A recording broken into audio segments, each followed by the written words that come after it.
Estamos de volta para o terceiro bloco do programa Tribuna Livre e só lembrando a você que excepcionalmente apresentaremos o programa nesta quinta-feira. Não esqueça, você é nosso convidado especial para assistir o debate sobre segurança pública e narcotráfico internacional, encontro de governadores, como está acontecendo aqui com o secretário Emílio Faria de Segurança Pública e o porta-voz do governo, Leonildo Rosas, que é jornalista. Narciso? Tu vai passar para o Narciso? Vou passar a bola para ele, que ele está muito quieto hoje. Secretário, o senhor tem, eu vou lembrar aqui dois números que o senhor deve ter de cabeça. O Brasil, a guerra mais sangrenta hoje no mundo é a da Síria. Nos últimos 5 anos, foram mortos 270 mil sírios na guerra. No Brasil, nos últimos 5 anos, foi assassinado 300 mil pessoas. Você falava por ano. Nós vivíamos numa guerra civil. Não, nós estamos vivendo pior do que uma guerra de fato. No Brasil, o senhor falou que no Acre 60% dos assassinatos são elucidados, né? São esclarecidos. Crimes contra a vida. O nome é elucidado. No Brasil, a média é 10%. Tem estado no Brasil que só 7% dos crimes são elucidados. É verdade. São Paulo Sério? é um deles. Verdade, Hein? é verdade. São Paulo é um deles. É verdade. O senhor acha que um dia é possível reverter essa situação? Acho. Tenho convicção. Eu tenho certeza absoluta que essa situação é uma situação que dá para ser revertida. Não tenho nenhuma dúvida. Agora, a gente precisa trabalhar reformas de base. A gente precisa trabalhar um pouquinho aquilo que o Osmi falou. Trabalhar em algumas situações que são estruturantes. E tem algumas situações que são para hoje, que são para ontem, que dá para fazer, Narciso. O que nos preocupa, o que nos chateia, Astério, é que dá para fazer. O que nos anima, ver um governador, como o governador Tião Viana, trazer um tema como esse, que não dá voto. Mas que ele vai lá, traz para discutir, bota para cima da mesa e traz mais de 20 governadores.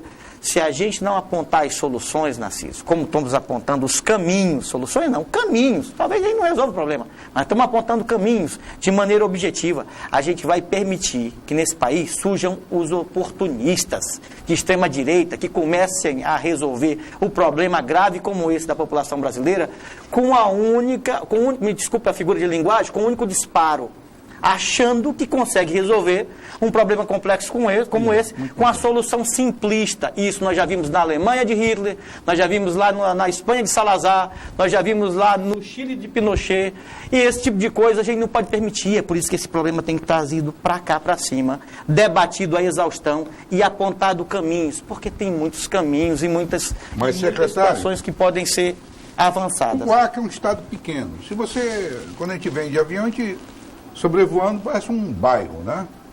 Um bairro de uma cidade grande.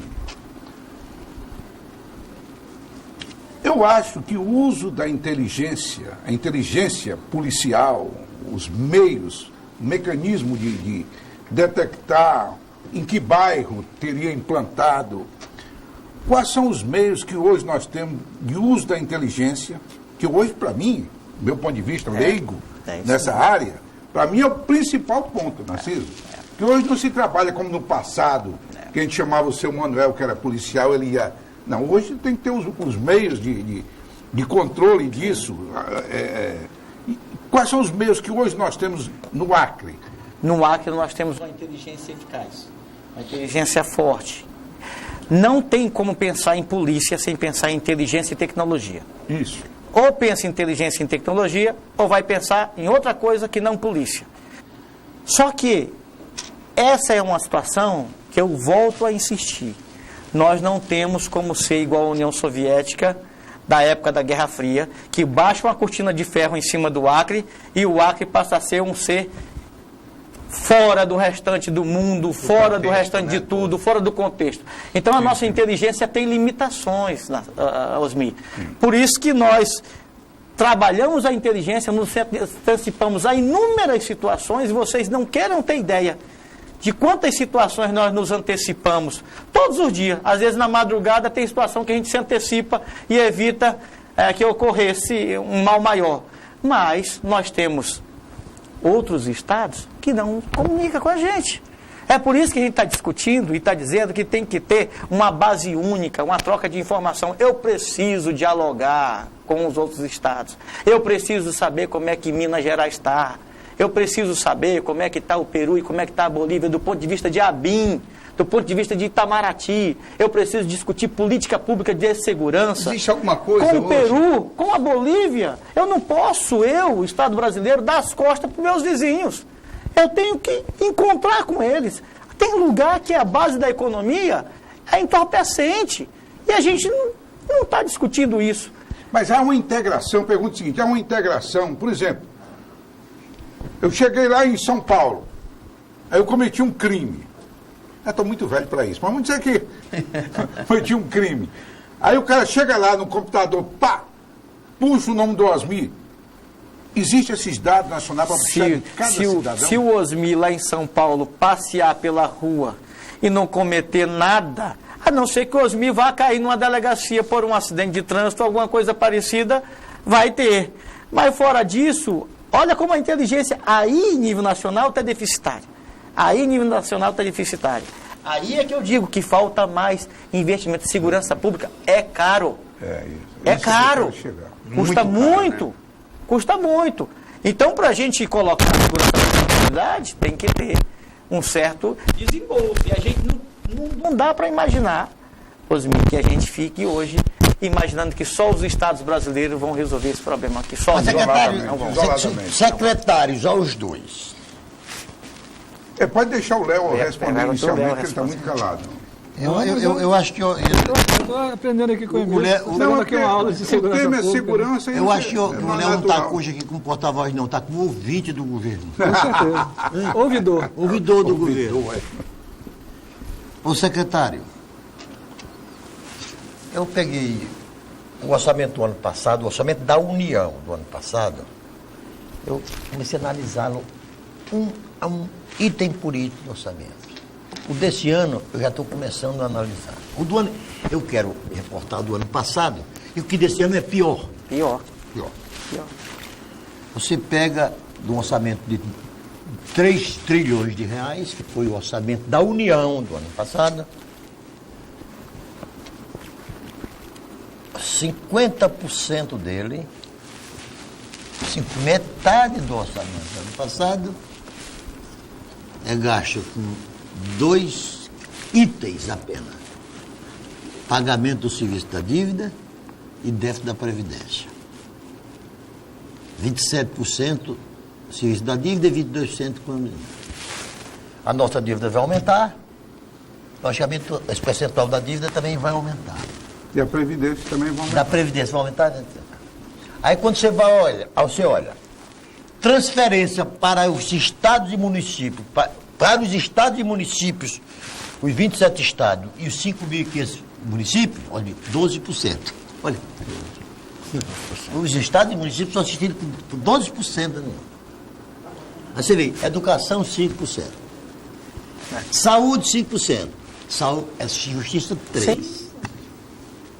Não, e para os poderes.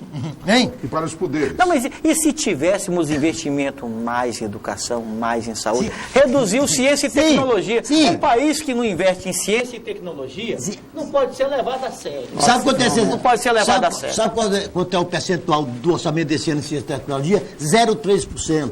Como é que um país quer se desenvolver se não olha para a ciência e tecnologia? Como é que nós estamos falando em segurança pública? Mas eu ainda volto para a questão da política. Secretário, eu acho que a política que tem que resolver. Secretário, me deixa concluir minha pergunta. Sim, o senhor pode mandar na sua delegacia. O senhor não manda. Não, mas eu não mando nem lá. Porque você prolongou muito o seu Não, mas secretário. Aí, eu pensei que ele tinha concluído. Eu também. Secretário, com esses miseráveis 3% e ainda ameaçado de ser reduzido, é possível se sonhar nessa segurança pública que o senhor está imaginando? Eu acho que sim. Eu acho que sim, porque nós estamos... eu acho que nós estamos iniciando um novo momento, sabe, Marcelo? Um novo momento. E eu acho que a gente tem caminhos. Por exemplo, o que o Colégio de Secretários vai apresentar e o que nós estamos propondo, por exemplo, para a Presidência da República? 3% dos jogos de azar, 3% da Loteria Federal, que a gente poderia estar discutindo com segurança pública. Por que a gente não faz isso?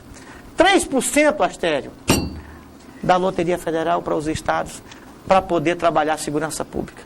Nós estamos chegando num ponto que a sociedade brasileira ela está compreendendo hoje o tamanho do problema.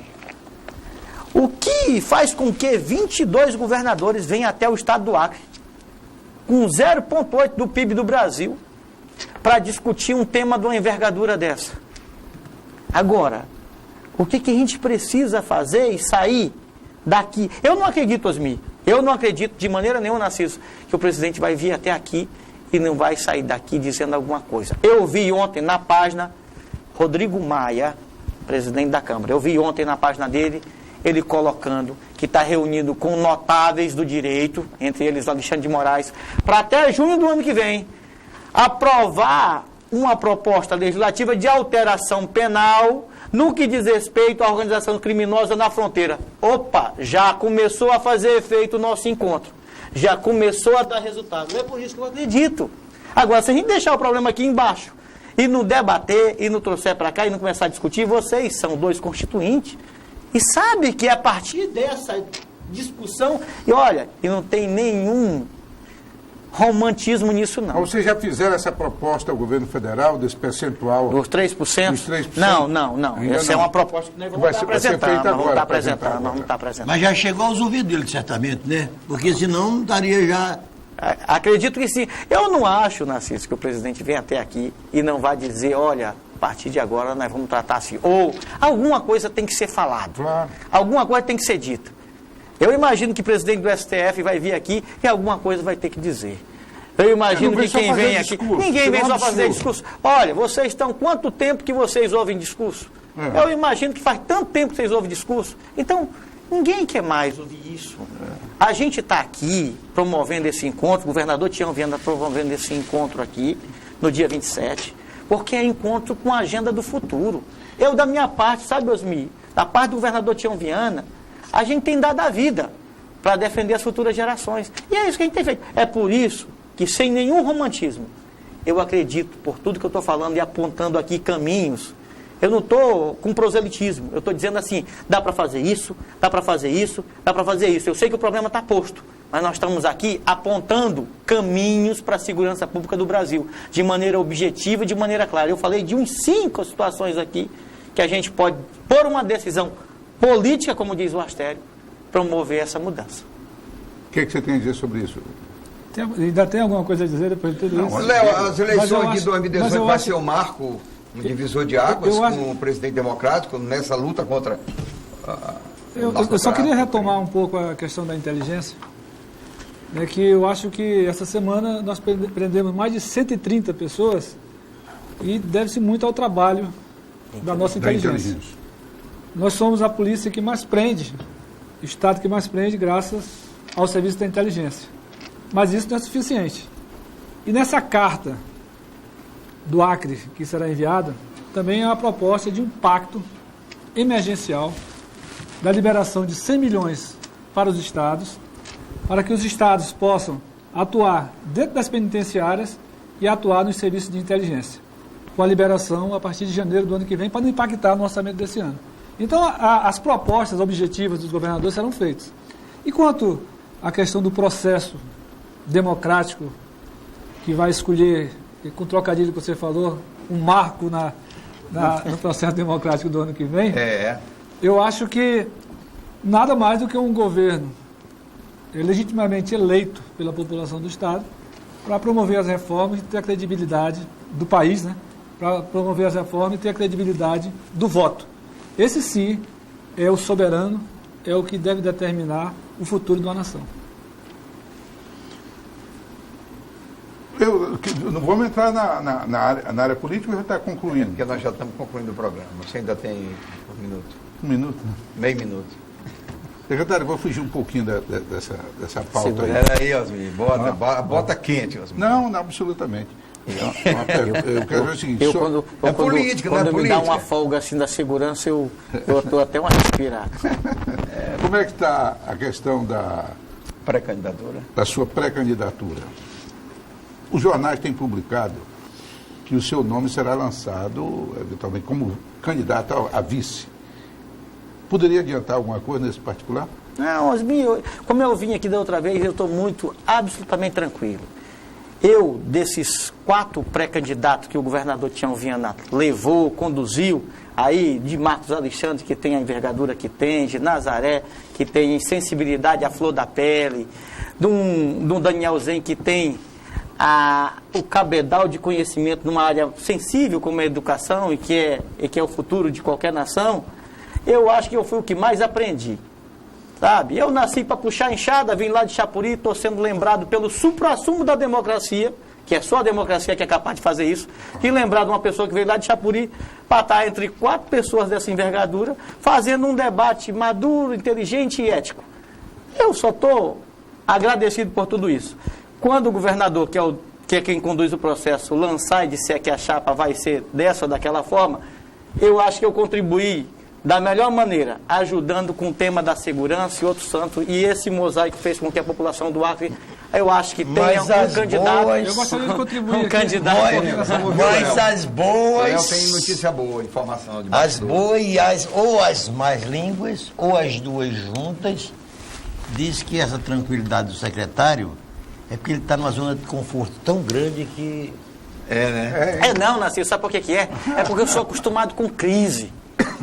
Quem vive 10 anos na segurança pública sabe o que é enfrentar crise, sabe o que é enfrentar a bala passando perto da orelha, sabe o que é enfrentar um presídio balançando, uma ameaça todo dia no ouvido. Então, quando você é acostumado com crise, você tem o pé gelado. Aí, quando tem um pé gelado, fica tranquilo para tomar decisões. Eu acho que esse processo de discussão da pré-candidatura da Frente Popular, da Associação ao Governador Tião Viana, ele se caracterizou pela inovação, né? Quando muitos diziam que a Frente Popular já estava praticamente derrotada e não tinha nomes para apresentar à sociedade, primeiro, a característica da Frente Popular não são nomes, né? É um projeto de governo, um projeto de Estado. E aí a gente vem com 4 nomes que eu acho que qualquer um deles, pelas qualidades técnicas, morais e éticas, estariam credenciadas para representar a população do Acre. Mas é tudo sem pressa, né? Muito provavelmente, no dia 1º, o dia de Todos os Santos, né, a Frente Popular deve apresentar o seu pré-candidato a governador. A questão da chapa, ela vai ser debatida ainda. Vai ser uma grande novidade. Esse ano ainda. Vai ser uma grande novidade. Entre os partidos. Esse ano ainda. Entre os partidos. E o companheiro Emilson, realmente, o nome dele está na ordem do dia, né? Mas a discussão vai ser feita dentro dos partidos, muito democraticamente, e nesse dia 2, nesse dia 1º, o Emilson, a Nazaré, o Daniel Zen e o prefeito Marcos Alexandre vão se reunir com a imprensa e os 4 farão o anúncio de quem será o nosso pré-candidato a governador. Bom, vamos encerrando o programa e eu gostaria aqui de... Como a gente tudo dentro da maior segurança democrática, sem briga, sem estremecimento. Isso é bom. E aí a gente está aqui para... Cada um vai expor um tema essa semana, o que é que marcou. Brevemente, ao invés de falar a frase, como foi da última vez, citar um fato que a pessoa considera importante. Vamos começar com o Osmir. Sempre começando comigo, 3 vezes, hein? Não, eu só espero, eu acho que o tema mais importante para esta semana, eu acho que aqui para o Acre e também para o país, será esse encontro. Eu não tenho a menor dúvida, por isso que nós tratamos aqui com a maior seriedade esse encontro que vai ter, independentemente de preferência política ou partidária, ideológica, né? Porque nós estamos numa guerra. O futuro que nós estamos deixando para nossos netos, bisnetos, é muito incerto. O país precisa tomar uma posição. Eu acho que desse encontro pode surgir uma solução futura para o início do combate à violência que impera no Brasil como um todo. Como um todo.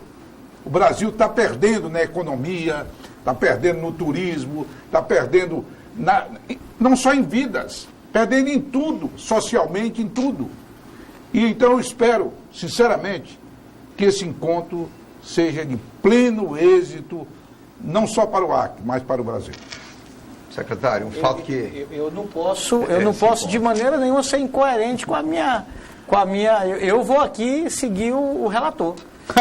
Eu vou seguir o relator. Para mim, a notícia da semana é esse encontro. Não pode ser, eu não posso falar nada fora disso, Astério. Não posso dizer mais nada.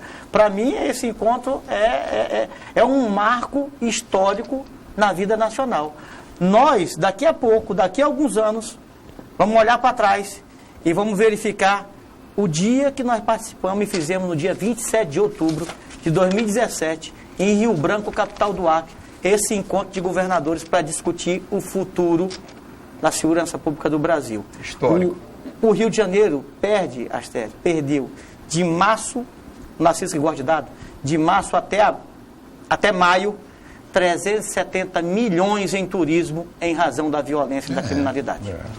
Secretário, porta-voz. Eu também não poderia fugir desse tema. Eu acho que o Acre, mais uma vez, faz história, e esse encontro é uma história que é algo que pode simbolizar muito para a segurança nacional, para a segurança do nosso país, para a segurança dos nossos estados, dos países sul-americanos.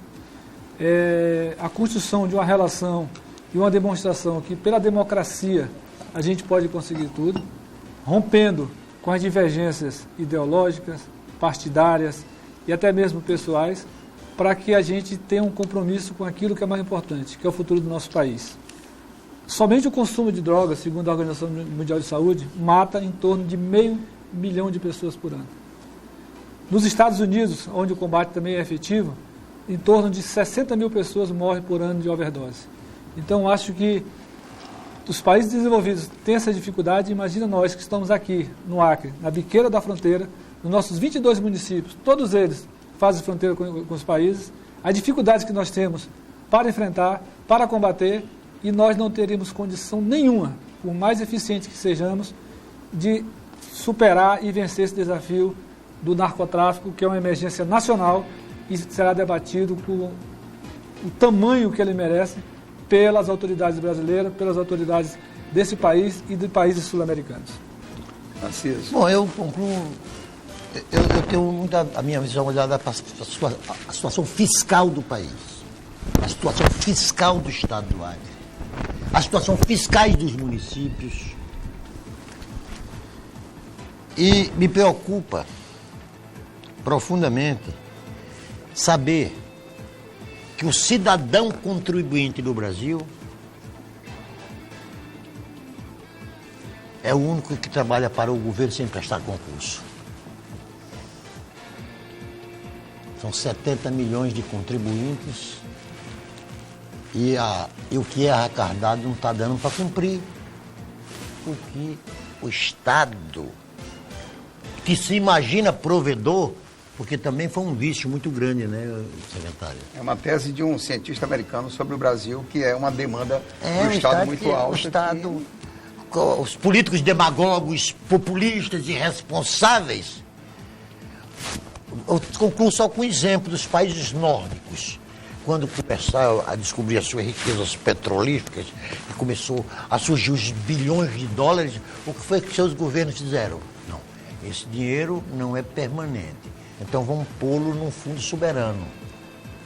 Na esperança, no aguardo, se prevenir a crise. Aqui, quando aumenta a arrecadação, aumentou o PIB de 3% para 4%, aí já comprometeu a receita. Totalmente. Aí depois vem uma queda da economia, aí o rombo aumentou. Então, eu acho que, Emilson, se governador você se tornar nessa luta aí sugerida aí pelo nosso porta-voz, ou você será um elemento influente no governo, nunca deixe de atentar para a situação fiscal desse Estado, porque senão, vegetativamente, nós entraremos numa crise independente de quem forem seus governadores. O fato que eu quero chamar a atenção e encerrar o programa é muito resumido. O Senado da República arquivou pela segunda vez um pedido para processar o senador Aécio Neves. Senado, a comissão de ética, isso é grave. É grave, mas é certo ou errado é uma prerrogativa dele. Mas está errado. Mas é a prerrogativa dele. Isso aí eu acho que um comentário infeliz, mas tudo bem, todo comentário merece. Porque, não. Jader Barbalho foi cassado. A SEMI foi cassado. A Arruda foi cassado. Com muito menos do que o Aécio fez. Depois a gente discuta no outro programa. Obrigado pela audiência, ficamos por aqui. Quinta-feira, aceso. Deixa que eu registre aqui. Eu não tenho nenhuma simpatia pelo Aécio. Tá bom. Muito obrigado pela audiência. Nesta quinta-feira, assista aí com a gente esse debate. Obrigado, boa noite.